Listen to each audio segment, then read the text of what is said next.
Alors bonjour, donc je suis Yann Convert, donc je travaille à la Dreal Auvergne-Rhône-Alpes. À part une personne dans la salle, je pense que personne ne sait ce qu'est une Dreal, donc je vais le dire tout de suite, comme ça ce sera réglé. C'est l'échelon régional du ministère de l'écologie en fait, la Dreal, pour que vous sachiez un petit peu. Et aujourd'hui, je vais vous retracer notre expérience de 10 ans de l'I3G, donc l'infrastructure interne d'information géographique qui, je le précise tout de suite, c'est pas du tout l'infrastructure qui nous sert à délivrer de la donnée géographique au bureau d'études sur Internet. On a déjà un système qui est dédié à ça, qui s'appelle Prodige, Datara en région Auvergne-Rhône-Alpes, qui sert à donner des flux WMS, WFS, ainsi de suite. Là, on va se focaliser vraiment sur ce qu'on utilise, nous, au quotidien, en interne, dans nos services. Je vous ai fait un petit sommaire. Alors, un sommaire que j'ai voulu un petit peu didacticiel pour expliciter la démarche, parce que au tout début, c'est-à-dire en 2011, il y avait un bonhomme, c'est moi, qui avait des idées très précises sur ce qu'il fallait faire parce qu'on prenait des murs et je me disais, tiens, il faut prendre Postgre, il faut prendre Postgre, je faisais chier tout le monde avec ça. Et avec le recul, dans l'ère où on est aujourd'hui, je me rends compte que heureusement que l'ensemble des gens qui sont cités là, qui sont les différentes équipes qui ont composé le projet, sont venus régulièrement me challenger sur il faut absolument y aller tout de suite comme ça à fond maintenant. Parce que d'expérience, avec les 10 ans de recul que j'ai aujourd'hui, avec un peu plus de peut-être de sagesse aussi, j'ai découvert que s'ils n'avaient pas été là, il y a une partie des problèmes que j'aurais pas pu résoudre et que j'ai pu résoudre grâce à eux. Donc c'était aussi l'occasion de les remercier par la même occasion. Donc tout ça pour dire qu'aujourd'hui, je suis tout seul devant vous, mais derrière, il y a une équipe d'une dizaine de personnes. Alors j'en viens à mon sujet initial, petite présentation de l'Adréal. Donc l'Adréal aujourd'hui, c'est 900 salariés sur le territoire Auvergne-Rhône-Alpes et 10 implantations physiques, dont 2 majeures, une à Lyon et une à Clermont-Ferrand. Majeure en termes de masse salariale, j'entends, et puis des implantations départementales. Et c'est surtout 8 grands domaines d'action. Donc la transition écologique et énergétique, vous en avez entendu parler, la lutte contre le changement climatique, il me semble que c'est des sujets dont on parle de temps en temps également.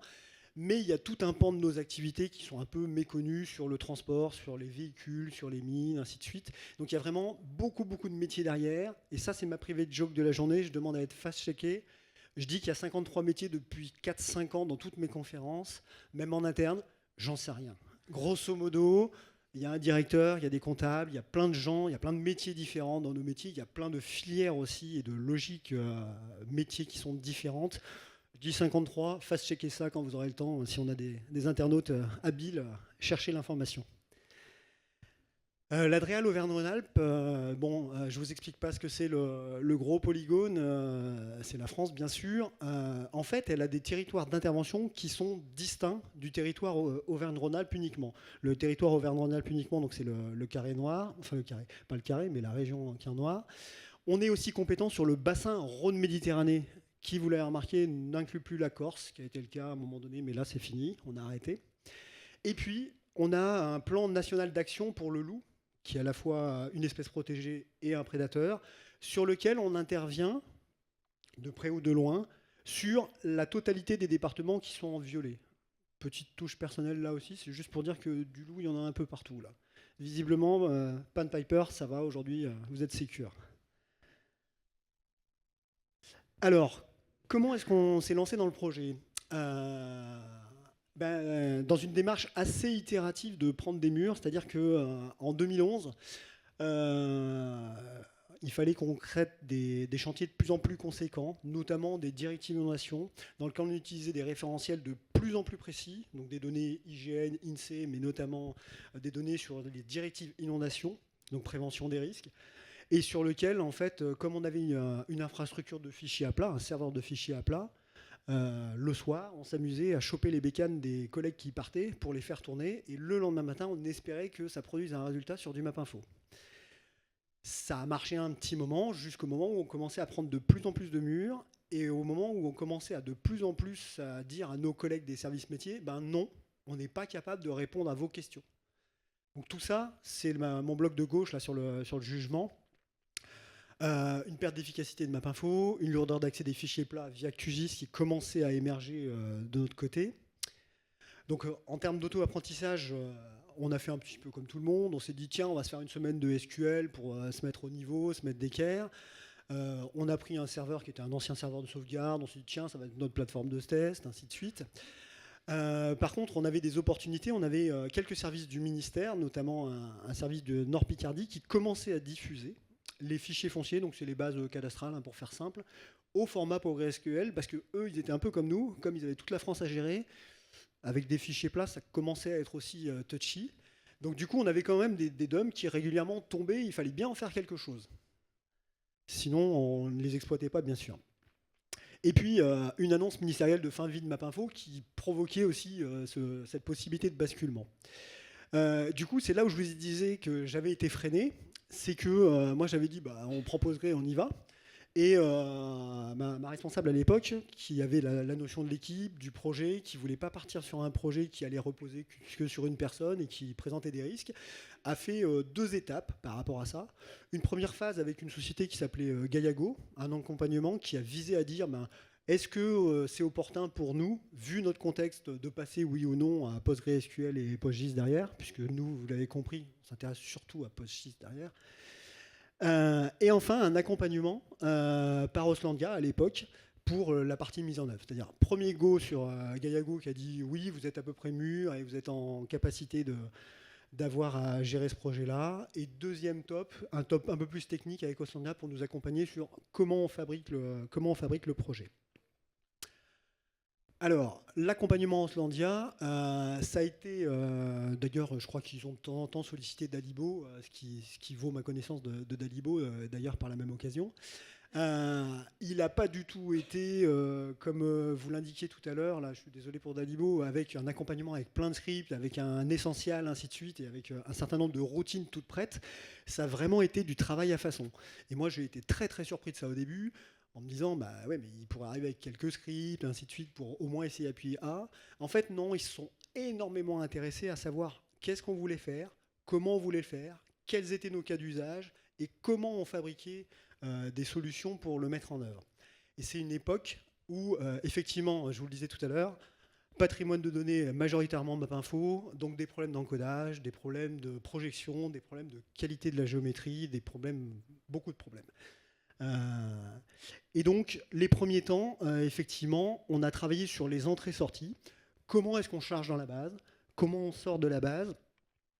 Et puis, en termes d'outils de gestion et de suivi, effectivement, nos clients QGIS d'un côté, et puis du PGAdmin de l'autre côté, pour interfacer avec le Postgre. Ça a été aussi une étape où nous, on a été obligés de mettre beaucoup d'énergie dans la fabrication des référentiels. J'imagine que pour de la data pure, c'est un peu le même sujet, mais nous, aujourd'hui, pour qu'une donnée puisse être envoyée à un bureau d'études et que quand il la met dans sa base de données à lui, elle se trouve au même endroit, on est obligé de l'appuyer sur un référentiel géographique qui va définir l'emprise réelle de là où on se trouve. Si on ne fait pas ça, si on prend OpenStreetMap de temps en temps, si on prend d'autres sources de données, eh bien, on risque d'avoir les données qui ne se superposent pas au bon endroit en fonction des contextes à droite à gauche. Donc on a énormément travaillé, notamment sur les bases de données de l'IGN pour commencer à les intégrer dans la base, pour pouvoir gérer ça.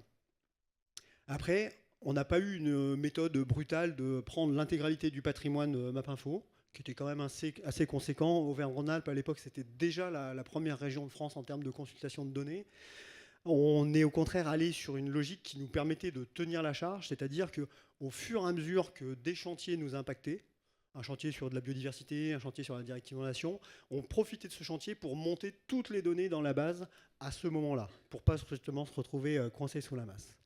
Et puis, je vous le disais tout à l'heure en introduction, on avait des plateformes de diffusion externes cette fois-ci, donc Datara qui est cité là, et puis en bas, c'est le géoportail de l'urbanisme, parce qu'on a pas mal de servitudes d'utilité publique, de la canalisation de transport de matières dangereuses, des prescriptions risques inondation, risques technologiques, enfin tout ce qui peut impacter l'humain. Et puis quelques serveurs de fichiers locaux, parce que au cours du projet, on a choisi, même si on a essayé à plusieurs étapes, de ne pas intégrer la donnée raster dans la base de données. On a fait des tests de perf, des tests de fluidité. Aujourd'hui, on n'est pas arrivé à un constat qui dirait que le raster dans Postgre est plus pertinent que des formats Avaglet ou autres qui sont aujourd'hui couramment utilisés. Alors, on a commencé par faire un truc bien, c'est que on va commencer par sauvegarder nos données. Parce que le serveur de test au début, c'était comme ça. Et puis à un moment donné, il a fallu organiser cette sauvegarde. Une gestion des droits automatisée. Alors on s'est appuyé aussi sur une nomenclature qui existait chez nous de schémas métiers. Donc avec, par exemple, un schéma nature, paysage, biodiversité et son pendant avec un suffixe travail, justement pour distinguer ce qui est en cours de ce qui est vraiment fiable, et avec principalement deux types de rôles. Un rôle consultation pour tous les agents de l'Adréal et un rôle administration pour tous les administrateurs de données. Et puis, on a, pour permettre une facilité d'accès au patrimoine, aujourd'hui c'est une dizaine de milliers de couches quand même, on a demandé à Auslandia de nous développer un petit module d'accès et de recherche qui s'appelle Menu Builder, qui est encore en fonctionnement, malgré ses quasiment 8 ans là, et qui permet justement à nous de choisir les données qu'on veut facilement exposer au public pour que nos bénéficiaires ne s'amusent pas à fouiller parmi les 10 000 couches de la base pour savoir s'ils sont dans le bon schéma au bon endroit. Donc ça se gère tout simplement avec une table de gestion. Alors, on s'est fait rattraper par la guerre. La guerre, c'est la fusion des régions en 2016. Là, on était une équipe de 4-5 personnes côté Rhône-Alpin et 4 personnes côté Auvergnat. Et bonjour, demain, il faut qu'on ait un patrimoine commun. Nous, on avait déjà le serveur Postgre à Lyon. On avait déjà implémenté tout ce que je vous ai montré juste avant. Et on était en train de se dire, si jamais on a un gros crash du serveur Postgre, on est mal. Tiens, est-ce qu'on n'en mettrait pas un deuxième à l'unité départementale du Rhône, qui était juste des voisins à Villeurbanne, en fait, pour faire simple. Et le jour où la fusion est arrivée, on s'est dit, non, le serveur, il ne va pas aller à Villeurbanne, il va aller direct à Clermont-Ferrand pour aller justement nourrir nos usagers. Et donc, on a fait deux choses à ce moment-là, deux choix assez forts. Le premier choix assez fort, c'est de dire, on organise quelque chose de simple et robuste, c'est-à-dire que tous les administrateurs de données là, qui sont en bas sur le schéma, travaille uniquement sur le serveur à Lyon. C'est lui le maître, c'est lui qui écrit, c'est lui qui donne le là. Et comme ça, on ne fait pas de cross-database, on ne dit pas vous gérez ça, nous on gère ça. Et on a été obligé, alors là j'emploie le terme obligé, de différer la réplication de 8 heures. Alors ça a été une commande de notre service informatique parce que, je ne sais pas si vous avez une idée, mais le lien intersite en 2016, ça valait ce que ça valait. Et on nous avait dit, si vous merdiez, vous pouviez les faire passer la nuit, ce serait mieux. Donc grosso modo, à 8 heures, on change une couche à Lyon. Vers 16 heures, elle commence à se mettre en place sur Clermont-Ferrand. Effet de bord direct de ça, le mec qui fait une connerie à Lyon à 8 heures le matin, il a encore 8 heures pour aller chercher le fichier précédent qui existe à Clermont-Ferrand, la table, la réinjecter dans le bordel. Effet de bord complètement involontaire, très utile. Très utile. Souvent, celui qui fait la connerie, il s'en souvient. Et puis, il a le moyen de faire. Par contre, deuxième effet de bord de ça, on s'est aperçu que notre réplication différée n'était absolument pas différée. Les walls, ils traversent direct. Bon, on s'en est aperçu, on ne l'a pas trop dit. Voilà. En fait, le wall, il franchit la ligne pour que les bases soient intègres. Par contre, ce qui est différé, c'est l'application dans la base finale. C'est juste ça. Je le dis au cas où il y en a qui a des bonnes idées. Nous, on s'est fait avoir. Au début, on gérait tout, mais vraiment tout, avec des scripts shell et du PuTTY. Et à un moment donné, ça devenait un peu compliqué parce que la personne qui était en charge de savoir si les scripts avaient bien marché, la sauvegarde, la gestion des droits, les exports nocturnes, un certain nombre de choses, il fallait qu'il aille voir les logs sur le serveur, c'était un peu casse-bonbon. Et puis surtout, on avait un public de 10 personnes, on les obligeait tous à lancer un script sur le serveur en PuTTY, c'était pas vraiment idéal. Donc on a fait une deuxième entorse à notre règle qui a été de dire on va se faire développer une petite interface graphique légère. Dans l'interface graphique, grosso modo, c'est comme si ça nous gérait l'authentification et puis la gestion de aller voir quels sont les scripts qui sont listés dans un fichier de paramètres pour dire si la première exécution et la dernière exécution se sont bien oui ou non passées et permettre aux administrateurs de données d'aller exécuter eux-mêmes un certain nombre de scripts dont ils peuvent avoir l'usage au quotidien sans qu'ils passent par PuTTY. Donc en fait, on délègue un petit peu avec une interface homme-machine la gestion de l'exécution et de la surveillance des scripts. Choix de l'artiste. On a également formalisé, alors là je vous présente la partie wiki, un wiki justement pour documenter un maximum de choses par rapport à ça, parce qu'on se retrouvait avec une équipe bicite, une partie à Lyon, une partie à Clermont-Ferrand. Pour les échanges, c'était pas simple du tout, donc du coup, on a commencé à implémenter ça parce qu'on avait accès à un Redmine national, en fait, en l'occurrence, qui nous servait à la fois de gestion de tickets des demandes et également de capitalisation de données. Et la private joke, c'est que tout est dans le wiki. Dès qu'il y en a un qui pose une question, on dit tout est dans le wiki, et les autres nous disent ben ouais, mais on trouve pas toujours tout ce qu'on veut dans le wiki. La doc, c'est un vrai sujet, quoi. C'est un vrai sujet.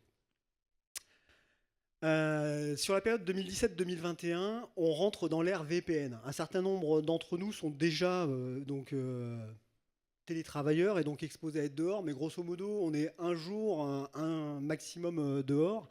Du coup, il a fallu organiser un petit peu ça. Et je ne sais pas si vous êtes au courant, mais en 2020, il s'est passé un truc un peu majeur où de un jour, on est passé à 5 jours tout le monde dehors. Nous aussi, hein, comme les autres. Du coup, un certain nombre d'impossibilités techniques pour des raisons de sécurité sont devenues possibles. Un certain nombre de ports sont devenus possibles. Le hasard, le hasard. Et du coup, le ministère a généralisé l'ouverture avec filtrage, hein, bien sûr, c'est pas open bar, du port 5432 notamment. Et donc, plutôt que de casser toute notre infrastructure, on a choisi à ce moment-là d'instancier une nouvelle machine virtuelle et on a dit, hop, toi tu seras le rôle télétravail. Et on a fait juste réplication, cette fois-ci d'une minute, pour gérer ce sujet-là. Et on avait donc, grosso modo, on avait fléché les profils de nos QGIS. Certains travaillaient à Lyon, certains travaillaient à Clermont-Ferrand, puis certains étaient un profil VPN. Donc on a tout instancié au niveau vraiment du paramétrage de QGIS derrière. Ça, c'était l'état jusqu'à maintenant. Et puis, on a profité de ce VPN pour se dire ouais, alors faire passer de la BD topo par un tuyau VPN, déjà que c'était pas glamour pour des mails parfois, pour de la donnée géographique, c'était clairement la catastrophe. Donc c'est le moment où on a commencé justement à regarder les serveurs de tuiles, et notamment PGTIL serveur, là en l'occurrence, qu'on a chaîné avec le portail qui nous sert à faire fonctionner l'intégralité des scripts et ainsi de suite, au moins pour avoir ce catalogue et avoir un accès rapide et aisé sans outils à la donnée. Autrement dit, le mec qui est à l'extérieur ou qui est en VPN, il peut rapidement savoir si la zone Natura 2000 qui s'appelle Trucmuche à côté de la ville de Truc, quel nom elle porte, quelle surface elle fait, des éléments qui sont présents dans les données attributeurs, sans avoir à lancer tout un système un peu lourd de QGIS ou sans avoir d'expertise sur QGIS. Donc ça, c'est une piste qu'on suit. La période actuelle, on est en train de faire un travail de fond qui a été commencé, débuté, initié en 2023 sur la sobriété numérique. Il y a eu des grands plans de sobriété en 2023 sur l'énergie, tout ça, ainsi de suite. Vous les avez vus comme nous, j'imagine. Nous, on a eu aussi des sujets un peu touchy et c'est le moment où, personnellement, moi j'ai fait la première erreur, c'est vers 2017-2018. On manquait de place et ce que j'ai fait, c'est que j'ai acheté du volume. Alors quand vous manquez de place et que vous achetez du volume, vous ne réglez pas le problème structurel, vous augmentez juste le nid d'emmerde que vous aurez plus tard.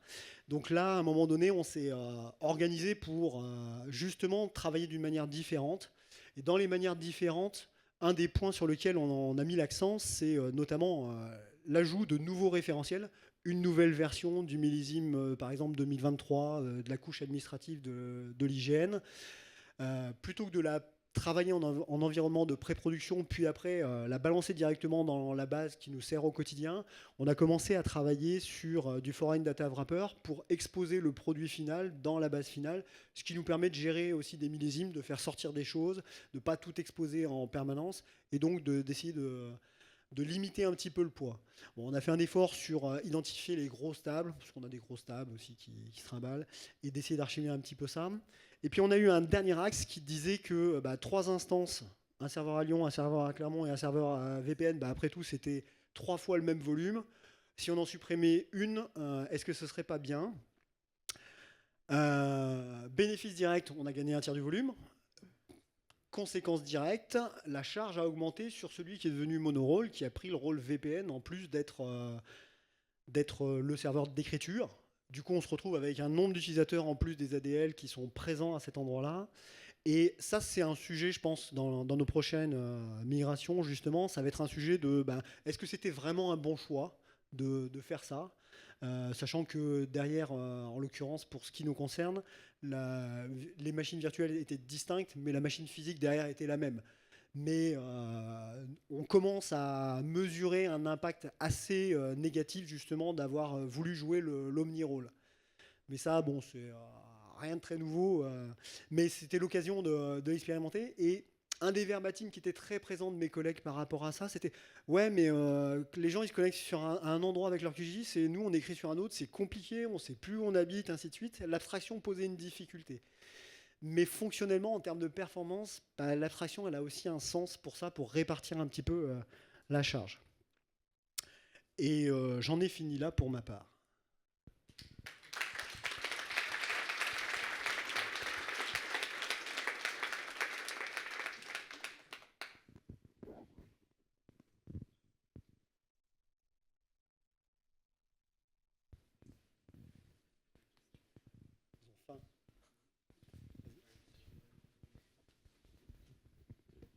Merci.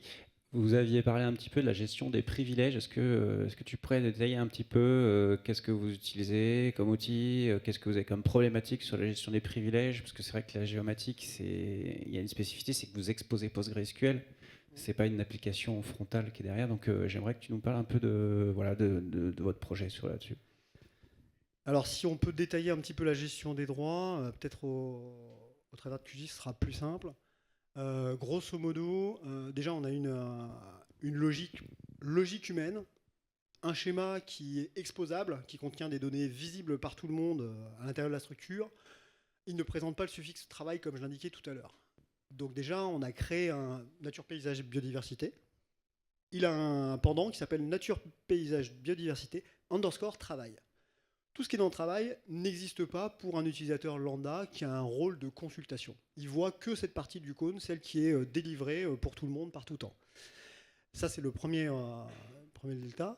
En termes d'écriture, il n'y a que nous, les 10 ADL de la structure, qui avons le rôle d'administration. Et après, tout simplement, on a organisé une boucle avec une table de gestion qui, tous les soirs, va relever tous les schémas. Et nous, derrière, on affecte soit le droit consultation, soit le droit administration. Et après, il y a un petit script SH qui va gentiment nettoyer tous les soirs à 19h tout ça, en disant bah, une nouvelle table a été rajoutée, boum, je lui affecte le droit de lecture, je lui affecte le droit d'administration. Et ça nous permet de gérer à la fois humainement et logiquement les droits de manière simple. Pour les clients, c'est-à-dire QGIS en l'occurrence, par défaut, bon là c'est le mien, donc il y en a beaucoup, mais pour la communauté des 250 utilisateurs QGIS de la Adréal, ils ont lecture Clermont-Ferrand, lecture Lyon VPN. Point. Préparamétré, et ça leur permet de visiter le patrimoine exposable ou exposé tels qu'ils sont. Puis forcément, ceux qui ont des comptes admin ont un patrimoine un peu plus large pour le faire. Et là, ici sur ma gauche, là c'est la partie que j'évoquais tout à l'heure, menu builder, avec une partie où on peut filtrer justement par mots-clés. On cherche une zone Natura, il va nous présenter ce qu'il a. Et puis une partie sur laquelle le menu est construit avec la capacité de fournir d'autres types de données que des données vectorielles uniquement. C'est-à-dire qu'on peut mettre des rasters, on peut mettre des flux WMS, on peut personnaliser ad vitam aeternam. C'est juste des chemins d'accès, des modalités d'accès, ce qui nous permet de fournir à nos usagers des cibles un peu plus larges de patrimoine. Merci Yann.